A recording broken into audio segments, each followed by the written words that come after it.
Welcome to our channel. Today we how to uninstall Refersion. To uninstall Refersion tracking scripts from your WordPress pages, start by logging into your WordPress admin dashboard. Navigate to the Plugins section on the left sidebar. Look for the list of installed plugins to find Refersion. If you have it installed, click Deactivate next to the Refersion plugin. Once deactivated, click on Delete to remove it. Next, head to the Appearance section and select Theme Editor. In the Theme Editor, locate the functions.php file in your active theme. Open the file and search for any code related to Refersion tracking scripts. Remove any lines of code that are associated with Refersion. Be sure to save your changes after editing the functions.php file.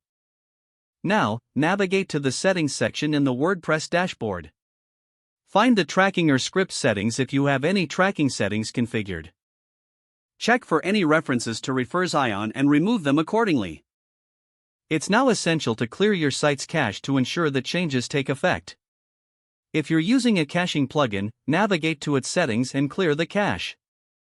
Lastly, visit your website to confirm the Refersion tracking scripts have been successfully removed. Check the source code of your site to double-check that there are no remaining instances of Refersion scripts. If all is clear, you have successfully uninstalled Refersion tracking scripts from your WordPress pages. If the page does not load, refresh the browser or try again in a private or incognito window. Make sure you are using the correct email address, then retype it carefully to avoid small typos. If your password is not accepted, use the reset option and create a new strong password you can remember. Check your spam folder for verification or security emails, then complete any requested confirmation steps.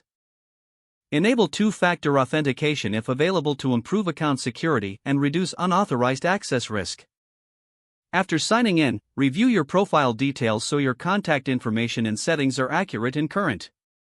If you see an error message, note it down and try again after restarting your device and internet connection.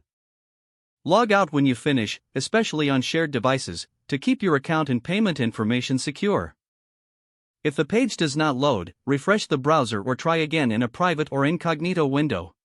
Make sure you are using the correct email address, then retype it carefully to avoid small typos. If your password is not accepted, use the reset option and create a new strong password you can remember. Don't forget to like this video and subscribe to our channel for more step-by-step tech guides.